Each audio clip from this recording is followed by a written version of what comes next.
보실 성경 말씀은 히브리 12장 6절로 8절입니다. 주께서 그 사랑하시는 자를 징계하시고 그가 받아들이시는 아들마다 채찍질하심이라 하였으니 너희가 참으면 징계를 받기 위함이라. 하나님이 아들과 같이 너희를 대우하시나니 어찌 아버지가 징계하지 않는 아들이 있으리요. 징계는 다 받는 것이거늘 너희에게 없으면 사생자요 친아들이 아니니라. 아멘. 하나님께서는 하나님의 백성들을 예수 믿는 날부터 특별히 간섭을 하십니다. 우리가 사람을 간섭을 하고 하는 것은 어떤 면에서는 사랑을 가지고 있다는 겁니다. 사랑의 반대는 미움이 아니고 무관심이라고 하죠. 하나님께서는 부르심을 입은 성도들에게 그때부터 집요하고 섬세하게 간섭을 하신다 하는 점에 있어서 잘 생각을 해야 됩니다. 하나님을 생각할 때 사랑이 많으신 하나님만 생각하지 말고 노아 때에 물로서 세상을 심판하시고 소돔 고모라에 불로서 심판하신 심판의 하나님도 생각을 하고 살아야 됩니다. 그래서 사랑이 많으시지만은 공의로운, 우리가 심판날에 볼 때에 나의 죄에 대한 거나 충성에 대한 거나 불신자들에 대한 거나 심판을 하시는 것이 우리가 쳐다봐도 아주 공의롭고 더도 덜도 말고 정확하다 하는 것을 알게 될 겁니다. 그런 하나님의 심판이 있다라고 하는 사실을 사랑과 공의의 하나님으로 잘 이해하시기 바랍니다.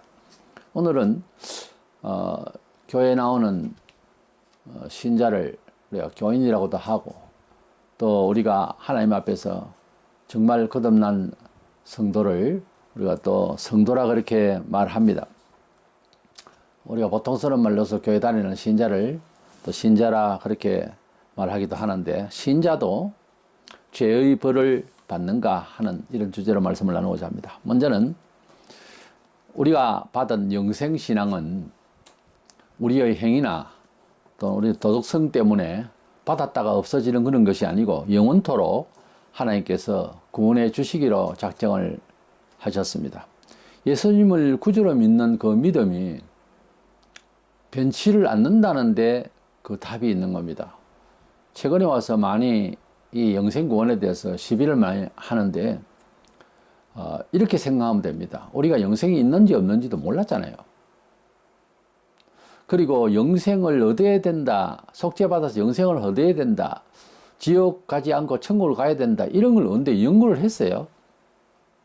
그러니까 구원의 시작이 하나님이 전적으로 시작하신 것이다라는 점에서도 이 구원은 사람이 연구를 하고 그 구원을 완성하기 위해서는 노력을 하고 할 처지가 아니라는 점을 인지하시기 바랍니다.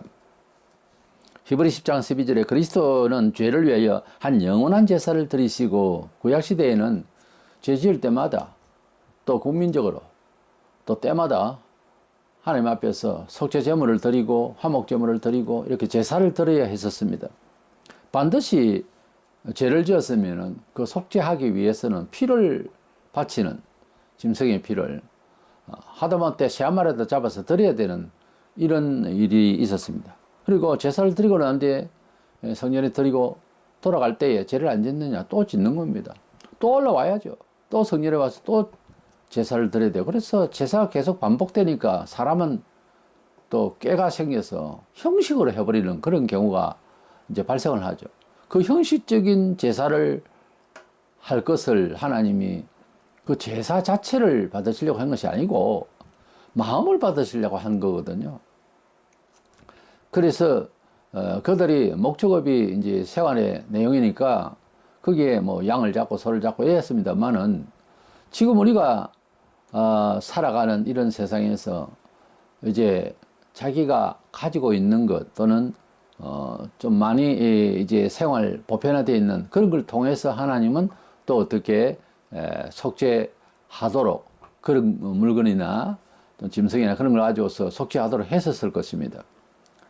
근데 이것이 자꾸만 반복되니까 주님 오실 때에는 약 BC 한 6, 700년 전부터 형식화되어 있는 것이 구약에 나와요. 이사야서나 말라기에서도 보입니다.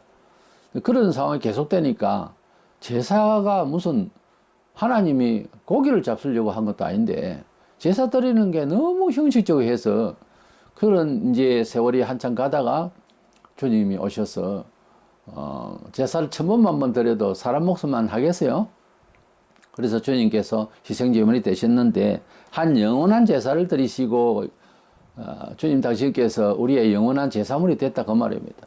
또 죽고 또 죽고 그래 죽으시는 것이 아니라 천하보다 귀한 생명이신 그 주님의 성자의 몸을 우리를 위해 희생하셨다. 그것이 영원한 제물이 되셨다는 겁니다. 그러면 지금에 와서 또 예수님 이름만 들먹이고 예수님 사랑하지도 아니하고 진정성이 없으면 형식적으로 제사 드리는 건 똑같은 일이 됩니다. 그래서 주님 앞에 나오고 주님이 돌아가신 것을 또 기억하면서 죄를 회개하고 그 효과를 발휘하기 위해서는 우리가 또 진심을 가지고 믿어야 되겠죠. 그 말입니다. 유다서 1장 3절에 사랑하는 자들 우리가 일반으로 받은 구원에 관하여 성도에게 단번에 주신 믿음의 도라 그랬어요. 성도에게 단번에 주신 믿음의 도가 뭘까? 우리가 구원을 받으려면 영적으로 거듭나는 중생을 해야 되는데 이 중생이 어떤 사람은 뭐 도를 깊이 깨달아서 나중에 중생이 완성된다 이래가지고 중생에 대한 그 해석이 좀 다르게 되는 사람도 있고요. 중생 했는데 나중에 타락해서 구원 받을 수도 없을 수 있다. 또 이런 알미니안주의의 인본적인 사상이 지금 21세기에 들어와서 좀 더 많이 활성화되고 있어요. 우리가 하나님 앞에서 신전에 대한 도덕성의 발휘는 좋은데 이 영생 구원만은 그렇게 생각할 수가 없는 것이 우리 본성과 우리의 영혼 상태를 가지고서 구원을 시작을 할 수 없고 생각도 못했던 것을 계시로 되어진 것이지 우리가 어떻게 뭐 어떤 제물을 또 드리거나 이 가지고서는 안 되는 겁니다. 이게 이단들이 제물까지 드려야 되고 뭐 절기를 지켜야 되고 이런 것까지 이야기하는데 율법이 구원받는 문제에 들은 폐지가 됐어요. 구원받는 문제에 대해서는 영생 구원받는 문제에 대해서 예수 그리스도께서 십자가에 돌아가시므로 완성을 이뤘기 때문에 우리가 예수 그리스도를 믿으면은 속죄함을 얻습니다. 근데 우리가 믿는다고 할 때에는 사실은 어느 시점을 정확하게 말을 할 수는 없으나 나이나 연도 정도는 기억을 할 수 있다고 봅니다. 왜냐하면 그런 난 자아에 대해서 대조적으로 그동안 살아왔던 것 혹은 다른 사람과 크게 비교되는 영혼 상태가 있거든.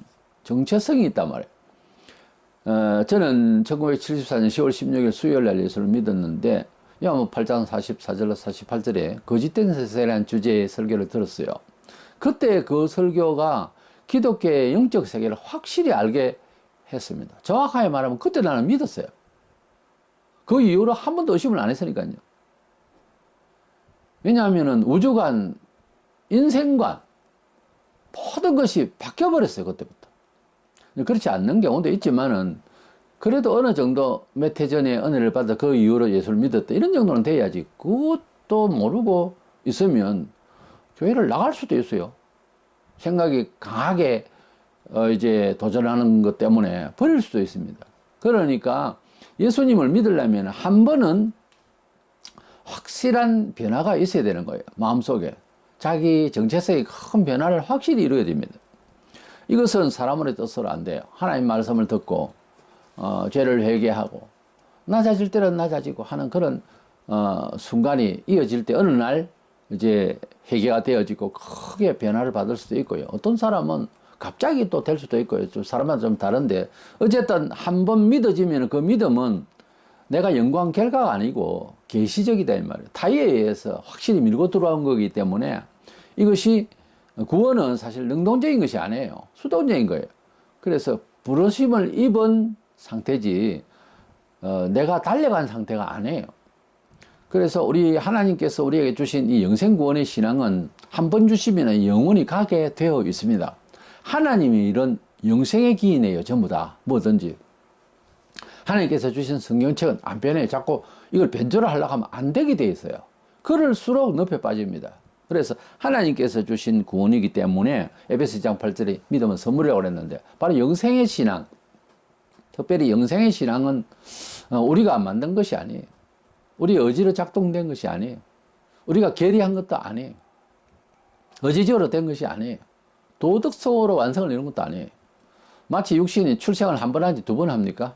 한 번 중생, 영적으로 또 거듭났으면 더 이상은 뭐 안 거듭난 존재도 될 수도 없고 다시 또 거듭날 수도 없어요. 그래서 말 실수를 하면 안 됩니다. 이번 뭐 집회에 거듭나게 하시고 그 잘못된 거예요.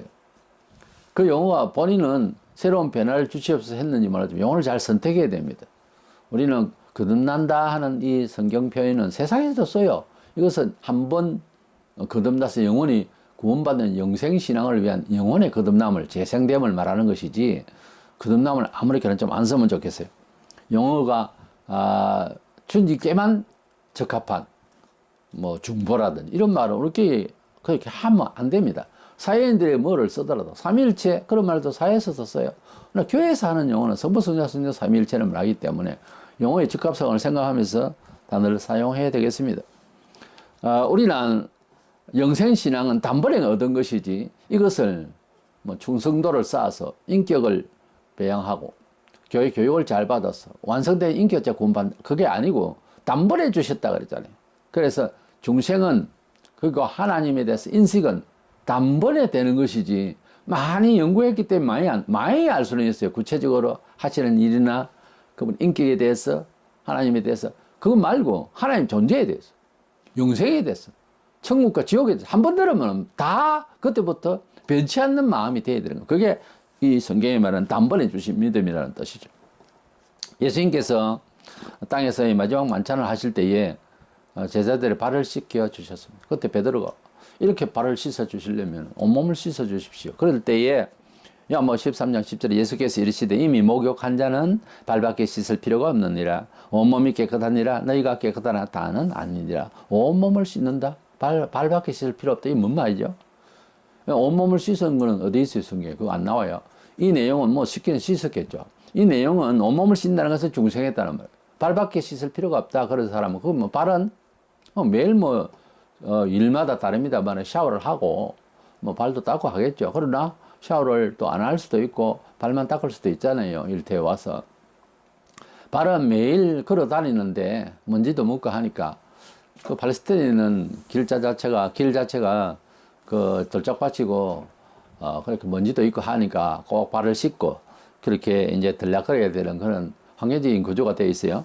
뭐 그것을 아니라도 이 내용은 온몸을 씻은 자, 이건 중생한 자를 말고 발밖에 씻을 필요 없다. 그거는 일상에서 짓는 죄만 회개하고 중생, 온몸을 씻는 것은 또 중생하는 것은 아니다 하는 뜻입니다. 대단히 중요한 이야기예요. 이게 몸으로 보이시면서 메시지를 주신 거죠. 그래서 서로 발을 씻기라 그러니까 또 뭐 서로 이제 발을 씻는 그런 또 행사를 하고 겸손을 하자 그러고, 물론 겸손의 뜻도 있고 하지만 그거는 본질적으로 그런 뜻이 아니에요. 서로 발 씻는 건 서로 죄를 사하고 또 죄를 없이 할 수 있도록 서로 힘을 주고, 영적으로 또 속죄할 수 있도록 권면하고, 속죄받을 수 있도록 권면하고, 그렇게 하라는 것이지, 뭐 발 맨날 씻는다고 해서 죄가 없어져요? 죄와 영생 구원에 관련한 내용들이에요. 신구의 모든 성경은 사실은. 근데 그것이 행동으로 메시지를 보여주려고 하다 보니까 이웃에 봉사를 하고, 이 봉사하기 위한 기독교가 아니에요. 그것도 봉사하지 마, 그 말이 아니고 어떤 사랑의 표현에 대한 메시지를 주기 위해서 하는 거거든요. 그래서 발 씻으러 다니라, 온 동네 사람 발 씻으라, 그런 경우도 없잖아요. 그게 아니고 온몸을 씻은 자, 중생한 자는 발밖에 씻을 필요 없는 일, 이런 교훈을 주신 것은 바로 중생한 자는 매일 발에 먼지를 씻듯이 매일의 죄는 또 회개해야 되는, 중요한 것은 주님이 씻어 주셔야 된다는 거죠. 그러니까 온몸을 씻겨 주신 분도 주님이죠. 이 내용상으로 볼 때 발을 씻겨 주시는 분도 주님이시고, 지금 이제 현장에서 하시면서, 그래서 우리가 하나님 앞에서 중생 거듭난 사람은 매일의 죄를, 또 우리 본성이 있으니까 죄를 지을 때에 매일 회개를 해야 된다, 그런 뜻이에요. 그러나 너희들이 다 깨끗하다 해놓고 다는 아니니라 할 때, 다는 아니다는 말은 가룟 유다를 말해요. 가룟 유다는 온몸을 씻은 상태도 아니라는 거죠. 그런 뜻이에요, 이 뜻이. 이제 가룟 유다는 12제자 중에 소명을 받아서 부름받아서 멤버에는 들어갔지만, 그가 주님을 불신앙했어요. 처음부터 끝까지 불신앙을 했습니다. 어떤 사람은 유다가 잘 믿었는데 나중에 그만 돈에 탐해서 사람이 그냥 나빠져서 타락을 했다라는데 그 근거를 대보세요. 그건 아니에요. 처음부터 불신앙자였습니다. 주님을 부를 때도 랍비여, 뭐 주여 안 가고 랍비 선생님이여, 뭐 그것도 선생이라는 말도 영 틀린 말은 아니지만은 기왕이면 사도 같으면은 주여 그래야지. 주여를 할 수가 있나? 뭐 헌금이 들어오면 거기에 또 손을 대지를 않나? 빼쓰고 이게 처음부터 그렇게 동고동락을 하면서 같이 합숙을 하면서 살면서도 그 모양으로 산다고 하는 것은 배신자입니다. 처음부터 잘못된 거예요. 주님은 이 세상에서 구원을 시키려 오셨습니다. 물론 안 믿으면 지옥 간다 그렇게 말씀하셨습니다만 구원시키려 오시고 특별히 자기와 함께 있는 12사도들을 구원 물론이죠. 그런데도 이런 말씀이 있어요. 마태복음 26장 24절에 인자를 파는 그 사람에게는 가룟 유다는 말하죠. 화가 있으리로다. 그 사람은 차라리 태어나지 아니하였더라면 제게 좋을 뻔하였다. 보세요. 구원받을 사람 또 구원시킬 예수님이 구원받을 사람이라면은 다른 식으로 말을 할 수 있어요. 너 죽으면 참 비참하게 죽겠지만은 구원을 받겠네. 라든지 구체적으로. 이래야 되는데 우리에게 모든 의심을 줄만침의. 그래서 시비가 많습니다만 가룟 유다에 대해서 너는 안 나서면 좋을 뻔했다. 이 구원받을 사람에게 하실 말씀이 아니거든요. 구원 못 받을 사람에게 하는 말씀으로서도 우리가 볼 때는 와 이런 말씀을 다 하시는데 오히려 은혜롭죠. 그런데 구원받을 사람에게는 그렇게 말할 턱이 없습니다. 주님이 아하다라고 어다라다고 무슨 말씀을 하셨잖아요. 그 말씀에 대한 확실한 증거를 다 보이고 성천하셨어요. 무슨 말씀이든지. 그래서 구약과 신약이 언약의 말씀은요 틀림없는 말씀이에요. 아주 확실한 말씀이에요. 그러니까 안 낳았으면 좋을 뻔한 사람이 맞아요. 그 사람. 누가 아기를 넣고 엄마가 너는 안 낳았으면 좋을 뻔했는데 이럴 사람이 있겠습니까? 잘 없죠. 그런데 주님께서는 그렇게 말씀을 하셨어요. 부모가 들으면 뭔 소리 할지 몰라. 그런데 이 사람은 인류의 메시아를 은 30냥에 팔아먹은 사람. 맞잖아요. 보통 죄가 아닙니다. 사람이 죄를 지어도 회개하고 정돈이 될 수도 있어요. 돈을 가져갔다. 몇 배를 준다. 마음을 샀다. 용서받았다. 그건 되는데 사람을 죽였다. 어떻게 살려요? 유가족을 그 상처를 어떻게 할 거냐고. 그러니까 죄가 다 다릅니다. 죄가 다 달라요.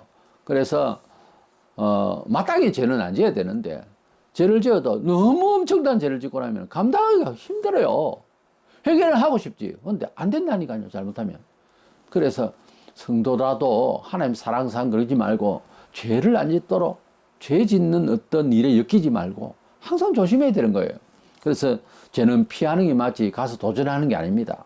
이게 죄스럽다, 죄가 되겠다 싶으면 피하는 거예요. 그 일에 돈이 되겠다 싶고 뭐 환경이 좋겠다 싶어도 손을 끌어야 되는 거예요. 그래야지. 안 그러면은 그래도 세상적으로는 좀 있어야 되지 않느냐 어쩌냐. 거기서 이제 사고 안 하는 거예요. 살아보지요. 안 되는 겁니다. 그거. 그래서 하나님의 뜻대로 삶을 추구하는 데 있어서 죄스럽겠다, 죄가 되겠다 싶으면 아주 단호하게 잘라야 되는 거예요. 단호하게 안 자르다가 망합니다. 주로. 뭐 잘라야 되겠는데 이러면 벌써 한 50% 먹혀 들어가고 있는 거예요. 그래서 단호할 때는 단호해서 성질 나쁘네, 사람 너무 격하네 해도 냉정하게 잘라야 됩니다. 안 그러면은 큰일 나요. 영생구원은 어쨌든 이렇게 영원히 한 번 받은 은혜이고 영원히 가고 그렇습니다. 주님께서 우리는 주님을 잊어버렸다 싶을 정도로 죄에 타락하거나 또는 태만하거나 이럴 때도 있죠. 그럴 때도 주님이 어느 때쯤 되면 나 여기 있다 너 뭐하니 이렇게 나타나실 때가 있다니까. 뭐 이렇게 거의가 나타났다는 것이 마음을 두드릴 때가 있다고요. 그거 보세요. 한 번 구원받은 사람은요 절대로 버리지 않습니다. 내게 온 자를 아버지께서 내게 오게 하여 주셨는데 그거 보세요. 그랬어요. 아버지께서 내게 오게 하여 주신 자를 내가 하나도 잃어버리지 않는다 그랬어요. 주님 때문에 우리가 받은 구원 예수님은 내 생명의 주님이시다. 나를 위하여 십자가에서 모든 죄를 위하여 이미 미리 못 박혀서 희생 당하시고 속죄되셨고 이제 나는 주님의 그 은혜로 영생은 확실히 나타났다. 그것을 확실히 고백할 수 있어야 됩니다. 그것 없이는 모든 믿음의 생활은 다 허당입니다. 그래 교회 나와서 잘 믿는다 하면서 부자 됐다가 죽을 때 영생 천국을 모르고 죽으면 뭐 하겠어요? 그런 종교인이 돼가지고 왜 살아요? 그냥 한 세상 그냥 마음대로 살다 죽지. 우리가 구원을 받은 것에 대해서 확실히 이렇게 점검을 하시기를 바랍니다. 두 번째 생각하는 것은 우리 생활 속에서 하나님 백성인데 이렇게 간섭을 받고 사랑받는데 우리가 생활 속에서 우리 인간으로서 사회에서도 윤리적으로 죄라고 규정될 수 있는 이런 인격적인 죄, 우리의 의지적인 죄, 이런 윤리적인 죄, 이런 부도덕한 죄, 혹은 종교의 죄도 있어요. 사회에서는 뭐 죄를 짓다고 말 안 하죠. 주일날 예배를 빠져먹는다든가, 또는 뭐 해야 할 헌금을 안 하고, 또 엉뚱한 주장을 하고, 또 다른 말로서 예수 믿는 자로서 할 말이 아닌 다른 말로서 사람을 뭐 위해를 했다든가, 언어 폭력을 했다든가, 이런저런 우리 모든 삶에 있어서 영육간에 이 잘못한 죄를 지을 수가 있어요. 중생 거듭났지만은 지을 수가 있어요. 우리 육신이 살아있는 한 본성이 항상 있기 때문에 매일마다 그런 죄를 짓지 않는 사람으로 열심히 노력하고 기도하고 성결 운동을 하는 것을 성화생활이라고 해요. 그래서 성도들은 이 성화생활에는 모두가 다 동의해야 됩니다. 항상 성화생활을 할 수 있는 좋은 기회의 말이나 메시지나 어떤 일이 있으면 같이 동의를 하면서 나도 성화되고 싶다, 거룩하게 변하고 싶다 라고 하는 욕심이 필요합니다. 인간적인 이런 죄, 예수 믿고도 짓는 죄, 이것을 본성의 죄를 본죄라 그래요. 본죄. 우리가 생각지도 못하고 조상 때부터 제가 흘러온 것을 원죄라고 그래요. 그래서 원죄와 자범죄 혹은 본죄를 다 안고 있는 것이 사람인데, 원죄는 주님이 해결하셨어요. 근데 본죄는 우리가 잘못할 수 있습니다. 잘못하면 세상 법에서도 저촉이 되어서 형을 받아야 될 수 있고요. 그리고 그 세상 죄에 대해서 형을 받아도 또 한 번 더 회개해야 될 일이 하나님께로부터도 회개를 받아야 됩니다. 용서를 받아야 되는 거예요. 그리고 우리가 용서를 받았는데 그러면 깔끔하냐? 세상에서는 형을 받으면 그 기간 동안 경제 활동도 못하고 여러 가지 손상이 있겠지만, 성도들은 세상에 형을 안 받아도 벌 받을 일을 했을 때, 또 속이고 죄를 짓는데도 모르고 있는데 하나님 벌을 하실 때 믿는다 했지만은 세상에 형을 받았어요. 손상을 보듯이 반드시 손상을 주십니다. 그걸 아셔야 돼요. 죄를 해결했지만은 육신이 그런 죄를 짓는 데 대한 체질화 되어 있는 것을 깨고 거룩하게 변화시켜서 좋도록 만들기 위해서 육신의 고난도 주십니다. 죄를 너무 많이 짓는다. 도저히 자신 너무 강하면 자식도 빼앗아요. 자식도 죽이신다고. 제일 큰 형벌이 활동을 못하도록 병을 주고 병원에 입원하게 하고, 그래도 강하면 자식까지 들고 와요. 그걸 아셔야 돼요. 하나님의 백성이라고 벌을 안 받느냐? 징계를 받습니다. 징계라는 것이 있어요. 가인이 동생 아벨을 들에 나가서 돌로 쳐 죽였습니다. 죽인 사연은 둘 다 제물을 드렸는데 아벨 동생 것은 하나님이 받으신 것이 눈에 확실하게 보이고 자기 거는 안 받으셨다는 거예요. 그게 투정을 부린다는 게 동생을 죽여버렸어요. 질투죠. 동생을 죽이기가 아니고 하나님을 죽이겠다고 한번 설치보죠. 차라리 그 용기 가지고. 왜 동생을 죽이냐? 동생이 뭐 잘못했어요? 자기 것을 빼앗아가지고 뭐 드린 게 있어요? 아니잖아요. 그래서 전쟁사를 얘기할 때 전쟁사의 기본 바탕에는 종교성이 있다고 그랬어요. 종교적인 내용이 들어가면 전쟁 치릅니다. 일반적인 것은 화합할 수 있어요. 꼭 보면 들어가면 사상을 넘어서 종교적인 성격을 갖고 있어요. 가인이 아벨을 죽이기가 너무너무 두려웠습니다. 갑자기 사람이 죄를 지면 두려워요. 하다못해 자동차를 움직이다 보면 스티커를 물기도 하고 그래요. 근데 뭐 7만 원짜리가 왔다 그러면 기분 되게 안 좋죠. 예. 근데 그것을 기분 나쁘지만은 내고 나면 조금 후련해요. 돈은 아쉽지만은 왜 그럴까요? 죄를 짓고 누적하면 불안의 요소가 속에서 작동을 합니다. 아담과 하와가 먹지 말라는 실과, 그것은 사회윤리적 죄가 아니에요. 뭐 과일 하나입니다. 먹지 말라는 과일을 하나 딱 먹고 난 뒤에 두려움이 오는 거예요. 아주 두려워졌어요. 사람이 두려움이 많다고 하는 것이 심성이 좀 약해서 그런 수도 있지만은, 제가 성경을 연구한 결과 변명의 여지가 없어요. 사람이 두려움이 있으면, 어떤 일에 두려움이 많다는 것은 영적으로 하나님 앞에서 잘못되어 있는 거예요. 겁이 난다. 아니, 내 길을 운전해서 잘 가는 건 괜찮는데 중앙선을 넘었다. 저쪽 경찰이 보고 있다. 나는 봤는데 그가 못 보고 다른 일을 또 보고 있다. 그래도 내가 두렵잖아요. 죄를 짓고 나면 두렵게 돼 있어요. 그런데 정직하면 두렵지 않아요. 안 두렵다고. 그래서 우리가 다윗이 기도한 대로 정직한 영을 부어주소서. 내게 정직한 영을 새롭게 하소서. 정직한 영은 자신만만하죠. 왜? 거침이 없으니까. 그래서 너무너무 두려워서 하나님 난 너무 두려워요. 사람들이 날 죽일 것 같아요. 그렇게 반성을 한 거죠. 그때에 창세기 4장 15절에 가인을 죽인 자는 벌을 7배나 받으리라. 아니다, 괜찮다. 좀 봐주시는 거죠. 너를 죽인다? 내가 가만 안 두지. 7배를 내가 더 했기도. 그건 한 배는 있다는 말이에요. 가인이 죄를 짓고 이렇게 반성을 하고 해도 두려운, 기본적 두려움이 계속 따라다니는 거예요. 가인의 인생은 슬픈 인생이고 피지를 못하는 인생이었어요. 사람이 죄를 짓고 두 팔 벗는다. 어렵습니다. 어려워요. 죄를 회개해도 마무리를 하는데 굉장히 힘듭니다. 때문에 죄는 어쨌든 안 지으려고 해야 되고 피해야 되고 그랬습니다. 다윗이 승승장구할 때에 백성들 전쟁터에 나가고 하는 판국에 이청 누락에서 왔다 갔다 하다가 저 밑에서 목욕을 하고 있는 한 여인이 하도 이뻐 보여서 불러서 동침을 했습니다. 근데 바세바 이 여인하고 동침을 했는데 그러면 그걸로서 끝내야지.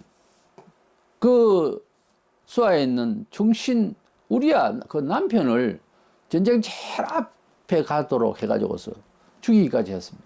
간음에다가 살인에다가 이렇게 큰 죄를 짓고 있는데 나단에 와서 바로 지적을 하고 소문이 나서가 아닙니다. 하나님 계시로. 그래서 하나님께서 알게 하시려고 하면요 갑자기 알게 하십니다. 무서워요. 모를 것 같이 하나님이 알게 하실 날이 옵니다. 어떻게 하든지 알게 하실 날이 옵니다. 왜냐하면 사랑하기 때문에 매를 치려고. 그래서 그가 회개를 참 많이 했습니다. 아니 평생 울었다고 그랬습니다. 그래도 벌음받았습니다. 그 일이 있고 난 뒤에 솔로몬 때 보면 형편없습니다. 나라가 엉망이 돼가고 있어요. 도둑왕이 나고 집안이 안 좋아졌습니다. 자식들 문제도 있고. 이래서 죄를 짓고 회개를 했다고 했어요, 분명히. 그러나 그에 따르는 죄가 벌이 따라오는 것입니다. 하나님을 믿는다는 성도를 상대로 지금 말합니다. 우리 신자가 제일 큰 벌이 뭐냐 하면 고린도전서 5장 5절에 보면 이런 자를 죄 크게 짓는 자, 세상에서도 그런 죄도 없는 그런 죄를 지은 사람이 있었어요. 이런 자를 사탄에게 내어줬으니 이는 육신은 매라고 영은 주 예수의 날에 구원받게 하려 함이라. 사탄에게 내어줬다는 말은 이 영적으로 좀 잘 알고 있어야 되는데 이것은 당시에 교회에 출교를 시키면은 사탄에게 내어줬다 그렇게 되어 있는 거예요. 우리 성경을 보면은 요한일서 5장 19절을 보면 이 세상은 마귀에게 속한 걸로 되어 있어요. 그래서 지금도 교회를 다니는 것 또는 안 다니는 것 상관없는 것 같아도 교회 울박한 사실은 사탄의 영역이에요. 헌법상 출교시킬 수도 있어요. 이래저래 한 사람 두 사람 가서도 말해도 안 듣고 심지어 교회에서도 회개하라고 권징이라고 있어요. 그래서 권징을 해도 안 듣고 이러면 출교를 시킵니다. 출교를 시키면 첫째 어떤 일이 생겨요? 복음을 들을 기회 요즘은 뭐 인터넷을 통해 듣는다 하지만 벌써 공동체 생활에서 벗어나 버리면 자유분방해가지고서 영혼이 형편없이 세속적으로 되어버려요. 요즘 가난한 신자가 200만 명이 넘다고 하는데 자기들도 신자를 하지만 안 그래요. 안 됩니다. 불신앙자예요 이미. 우리가 하나님 앞에서 은총받은 가장 큰 현장이 뭐냐면은 공동체 생활에서 공중 예배를 드리고 있고 함께 모여서 성찬을 함께 나누며 우리가 함께 그리스도 안에서 만남이 이루어지는 매주일에 예배 중심적 생활을 하고 있다는 것 자체가 축복이에요. 여차이가 잘못해 출교를 시켜줘. 그 교회 못 나오죠. 다른 교회는 간다? 하나님의 만인 공동체에 하나님 백성의 공동체에는 출교했으면 가면 안 되죠. 집에서 숙고를 하고 거기에서 자숙을 하고 있어야지. 이래서 그때 당시에는 교회를 얼마나 귀하게 여겼던지 이 교회 울박회에 가면 사탄에게 간다 하는 정도로 말했는데 사실은 영적으로 그거에 지금도 적용이 되고 있는 거예요.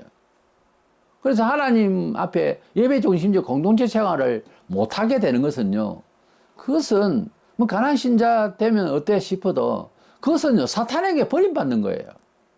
그런데 육신은 매라고 이렇게 고통스럽게 된다는 거죠. 육신이. 영은 주 예수의 날에 구원을 받게 하랍니다. 이거 보세요. 사탄에게 내어주면 문자 그대로 오거든. 사탄에게 내어주는데 육신적으로만 고생을 한다는 거지. 그러나 영은 주 예수의 날에 구원은 받는다 그랬어요. 이런 사람이 교회 안에 있느냐? 있습니다. 나는 보았고 또 그것을 알고 있어요. 교인은 교인인데 집사고 장로고 해도 안 풀립니다. 절대. 기도해도 하나님 안 받으시고 그때부터는. 그게 남보기에는 기도를 한다 싶어도 회개가 안 되어지고 큰 죄를 짓고도 부끄러운 줄도 모르고 계속 기도를 하고 있고 안 들으세요. 때가 되면 병도 주시더라고. 그래가지고 거의 살다가 결국은 죽더라고. 영혼은 구원받아요. 육신은 멸한다 그랬어요. 잘 들으셔야 됩니다. 기독교인들하고 다 같은 사람 아닙니다. 어떤 면에 있어서는 복음을 위해서 헌신적인 의도가 분명하지 않고 힘들면 징계 중에 있어요. 내가 볼 때는. 오래 예수 믿은 사람 또는 신앙이 너무 부족해서 훈련받는 경우도 있어요. 그런데 그렇지 않고 안 풀리고 10년이고 20년이고 30년 예수 믿었는데 지하 단칸방에 산다. 문제가 있는 거예요. 나는 물질주의는 아닙니다. 절대로. 그런데 예수 믿는 사람이 너무 그렇게 비참하다 못해. 그건 주를 위하여서 기뻐하는 마음으로 헌신자라고 기도 열심히 하고 하면 하나님께서 여러 방법으로 사람을 인도하시는데 저렇게 강하게 하려고 물질 주면은 쟤는 더 충성 못하니까 저러는가 보다. 목사는 그렇게 읽을 수는 있어요. 근데 그게 아니고 보편적으로 볼 때에 그렇지 않는데 뭐 옆에서 볼 때 맨날 두드려 맞는 것 같고 하면 그건 맞는 거 맞아요. 하나님이 벌하신다고.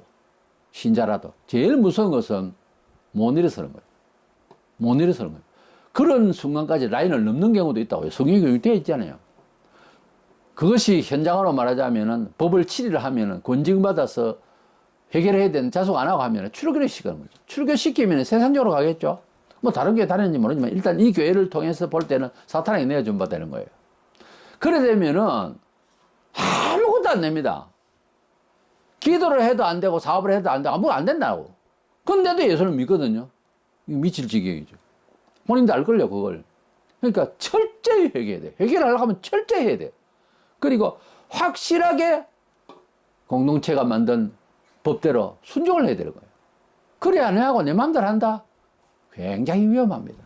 요즘 살기 어려우니까 뭐 하나님 좋으신 하나님 맨날 노래 부르면서 아무리 그래도 봐주시는 하나님. 물론 하나님은 용서하세요. 용서하세요. 그러나 그렇게까지 그냥 죄를 크게 지으면서 하나님 용서하면서 사랑하면서 본인이 징계를 받고 있으면서도 그것도 인생이 그러려니 뭔 인생이 그러려니 인생이 하나님 잘 믿으면 복되려니 해야지. 그래서 이렇게 육신은 멸하고 고통받는 걸 말하죠. 영은 주 예수에 구원받는다. 그래서 한 번 구원은 영원하지만은 육신이 있는 난 생활의 은총에 대해서는 좋았다 나빴다 할 수 있다는 거예요. 어떤 경우는 극단적으로 형편없이 멸할 수도 있어요. 그렇게까지가 쉽지는 않습니다만은 그러나 대부분 우리가 죄를 지으면서 회개치 않으면은 징계 중에 있는 일이 참 많아요. 왜냐하면 회개하고 어느 날 평상시에 그렇게 자기 반성을 하지 않았는데 극단적으로 큰 은혜 받고 자기 삶을 돌아보니 죄중에 있는 거라. 죄중에 있다 이거야. 그래 회개를 하고 새롭게 사업하고 새롭게 정신을 바른 자세로 살아가니까 막 좋아지거든요. 그때에 느끼는 거죠. 아무에게도 말 안 해도 내가 그동안에 징계받았구나. 그걸 아는 거예요. 사람이 징계를 받는지 인생이 그리는 십자가인지 아무거나 십자가라고 그러. 그게 아니에요.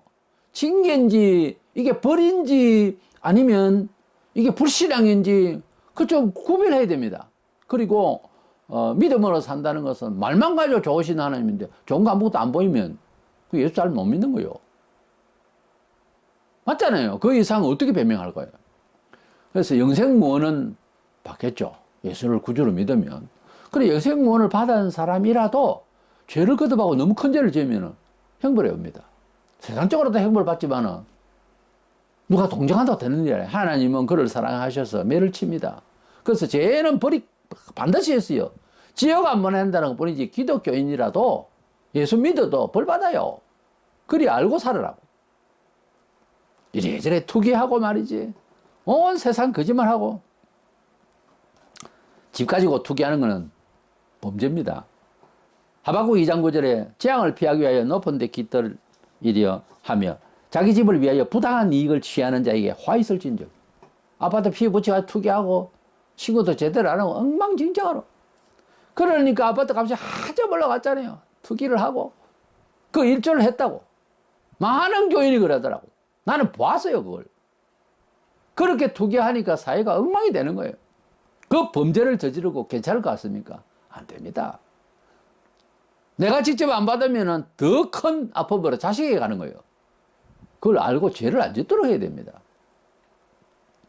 이것은 물론 뭐 바벨론을 치려고 하는 그런 허요식하는 바벨론의 집 구조도 그렇고 그걸 치려고 하는 얘기지만 지금에 적용해보면 아파트 피 붙여가지고 집 가지고 장난치면서 자기 집을 위해서 부당한 이익을 취하는 이런 일이 문자 그대로 지금 이루어지고 있잖아요. 건축을 하는데 기둥에 철근을 10개 넣어야 될 걸 반도 안 넣고 짓는다? 우선 서가 있겠지. 언제 잡아질지 몰라. 이 건축하는 사람들 뿐만 아닙니다. 모든 일에 있어서 부당한 이득을 취하고 그요 특별히 장사하는 분들 그 이익을 남기는데도 어느 정도 것이지 너무 그렇게 돈을 타면서 남의 호주머니를 빼내고 하는 그런 짓거리를 하면은 반드시 벌을 받습니다. 죄 짓고 편하다? 아니에요. 자식 때 가서도 큰 화를 받습니다. 에베소 6장 5절에 상전들아 너희도 공갈을 거치라 그랬어요. 사실 상함을 하는데 입에 달렸어요 공갈이. 너무너무 정직하지를 못해요. 특별히 우리 한국은 세계에서 최고로 공갈을 많이 치는 나라입니다. 일본보다 수백 배라고 그래요. 재판에 올라오는 게 전부 사기고 어쩌다 이렇게 됐는지. 그래서 내가 볼 때는 교회가 제일 첫 번째 정직해야 된다. 그 정직하면 교회는 하나님 말씀에 준해서 순교적으로 아주 깔끔하게 믿어야 됩니다. 돈 좋아하고 거짓말하고 이러면 안 돼요. 이러니까 한 사회의 심장부가 교회예요. 교회가 상해에 있으니까 사회가 어떻게 정직하게 되겠습니까?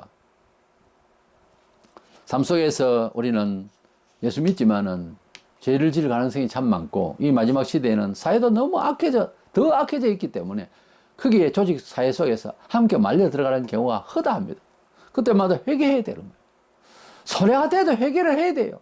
내줄 거는 내주고 그렇게 살아야 되는 거예요. 그래야 좋은 날이 옵니다. 이래서 우리는 오늘 신자도 죄의 벌을 받나 하는 주제로 죄를 받는다는 결론을 내렸습니다. 우리는 영생은 뭐 육신이 멸하기까지 형벌을 받고 해도 구원은 받는다 했으니 한 번 영생은 영원한 영생으로 갑니다. 그거 의심하지 말고 의심받게 하는 소리도 듣지 마세요. 그놈도 난 놈이라 합니다. 자기가 구원의 확신이 없기 때문에 그딴 소리를 합니다. 신학 박사도 소용없어요. 그렇게 말하면 안 돼요. 영생은 한 번 받았으면 영원히 갑니다. 그러나 은총받는 삶 속에서 우리가 죄를 지을 수도 있고 합니다. 그것은 회개하고 또 다시 회개하고 이래서 새롭게 변화를 받도록 해야 되고요. 너무 큰 죄를 짓고 너무 잘못하면 사회상식적으로 또 그렇잖아요. 교회에서 어떤 일꾼을 세울 때 구설 수 있는 사람 세우지도 마라 그랬어요. 회개했는데 회개해도 글쎄 안 된다며 한계가 있다고요. 사람은. 그래서 너무 큰 죄를 지었으면 나서지 마세요. 국회의원이다 뭐다 너무 나서지 마세요. 교회에서 나서는 게 아닙니다. 자꾸 구설수를 달고 다니는데 별 3개나 달고 말이지. 깜빡이 3번에 갔다 이 말이죠. 그래라 놓고 뭘 집사 장도로서 나 회개했으니 나서지 마세요. 당신은 아니라도 많다고 사람.